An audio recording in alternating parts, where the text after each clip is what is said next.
ఎందుకు అరెస్ట్ చేస్తలేడు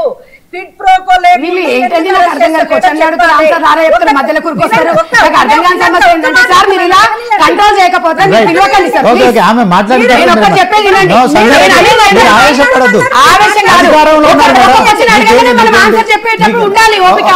సునీత గారు దానికి నేను ఆన్సర్ చెప్తా ఓకే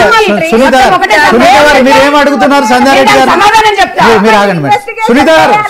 మీ దగ్గర కంట్రోల్ పెట్టుకోవాలి మ్యూట్ లో పెట్టాలి సునీత గారు బాగుండదు మహిళలు కొట్లాడుకుంటే చూసినలకు బాగుండదు నో నో నో మీరు కొట్లాడుకునే అలాగా సార్ మీ దగ్గర ఆప్షన్ ఉండాలి ఓ 1 మినిట్ నువ్వు మొత్తం పుస్తకం చదివితే ఎట్లా ఒక దానికి ఒక ఆన్సర్ చెప్పాలి ఇది వాక్ స్వాతంత్రం ఉన్న దేశం మీకు తెలియదు ఏదున్నా సార్ ఇప్పుడు ఉన్నారు కదా కాంగ్రెస్ ఒక నిమిషం ఇక మళ్ళీ అసలు ఆగదే అంతే ఇంకా అంతే ఉంటది ఇంకా సునీత డిస్కషన్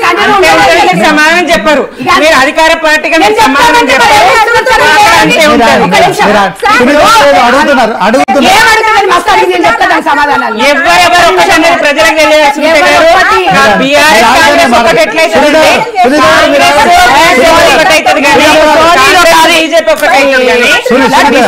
మేము ఎన్ని పోతాం ఇట్లా ఇట్లా చేసుకుంటే ఎట్లా మేడం మీరు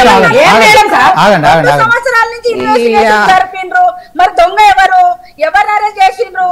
నేను చెప్తా ఆన్సర్ నన్ను ఒక నిమిషం ఆగమను చెప్తానే ఉంటది ఇంకా చిట్టా ఇక చెప్తానే ఉంటది సునీత గారు ఒక నిమిషం సంధ్యారెడ్డి గారు మాట్లాడతారు మీరు సంధ్యారెడ్డి ఏం చెప్తున్నాండి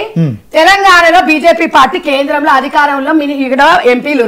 మీరు ఏం చెప్తుర్రు మీకేదా బాధ్యత సరే మేము తొండలు ఇడుస్తామో బల్లులు ఇడుస్తామో ఇడుస్తా అంటున్నాం మీరేం చెప్తుర్రు బీజేపీ నాయకులు ఏం చెప్తారు మీకు బాధ్యత అలా చూడు అరే నా సమాధానం చెప్పక ముందుకే నువ్వు అట్లా ఒక మినిమం కూడా అది లేకుండా అరే కొంచెం ఓపిక ఉండాలి మనం చెప్పు నేను అనేది ఏంటంటే ఒక బాధ్యత అనేది ఒకటండి మనం ఏదైనా కూడా కేంద్ర రాష్ట్ర ప్రభుత్వాలు మీరు మధ్యలో మాట్లాడితే వారు ఏం మాట్లాడుతూ మనకు అర్థం కాదు రాష్ట్ర ప్రభుత్వాలు అనేది సఖ్యతతో ఉండాలనేది ఫస్ట్ నుంచి నేను చెప్పింది ఒకటి అయితే మేము ఈ రోజు ఏం చెప్తున్నామంటే ఇంతకు ముందేమో బీఆర్ఎస్ వాళ్ళు ఏమో బీజేపీ కాంగ్రెస్ అన్నారు అది జరగని పని అసంభవం అని అందరికి తెలిసింది ఇప్పుడు బీఆర్ఎస్ బీజేపీ ఒకటి కాంగ్రెస్ బీఆర్ఎస్ ఒకటి ఎట్లా అవుతుంది సార్ ఒక మాట మీరే చెప్పండి అంటే వాళ్ళు అనేది ఏంటంటే ప్రతి ఒక్కరికి తెలిసిందే మనం ఏ విషయంలో అయినా మేము అంటున్నాం సరే మేము చేయలేదు అంటున్నారు మమ్మల్ని క్వశ్చన్ చేయడానికి మీరు అక్కడ పైన కూర్చున్నారా లేకపోతే మీరు చేయలేదు మేము చూపించగలుగుతాం అని చెప్పే సత్తా మీకు ఎంపీలకు మీకు లేదా అని ఇద్దరు సెంట్రల్ మినిస్టర్లు ఉన్నారు హైదరాబాద్ లో కనీసము ప్రాతినిధ్యం వహిస్తున్నది ఒక డిపాజిట్ కూడా రాని వ్యక్తులు కాంగ్రెస్ పార్టీ గురించి మాట్లాడితే నేను అనేది ఏంటంటే వ్యక్తిగత దాంట్లోకి మనకు అవసరం లేదు మేం చేయలేదు మీకు బాధ్యత కేంద్రం మీకు అధికారం మీకు ఇచ్చింది కదా అధికారం మీరు చెయ్యండి మీరు నిరూపించండి అది నువ్వు రేవంత్ రెడ్డి మాట్లాడుతున్నారంటే అయితే నేను అనేది అసలు ఇక ఆగదండి ఇంక అంతే ఇంకా మీరు ఎవరు మాట్లాడి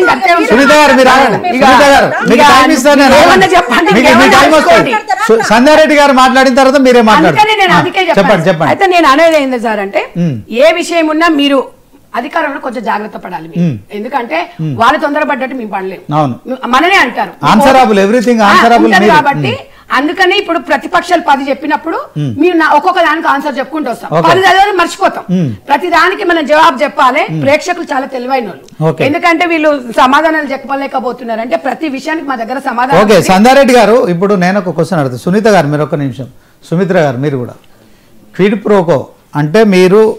9,200 ఎకరాల భూములను ఉన్న రేటు కంటే 30%కు తక్కువ రేట్లకు ప్రైవేట్ వ్యక్తులకు అప్పగిస్తున్నారు దాంట్లో రిటర్న్గా రేవంత్ రెడ్డి ఒక 5 లక్షల కోట్ల స్కామ్కు తెరలేపాడు ఆయన జేబులోకి 50,000 కోట్లు తీసుకునేందుకు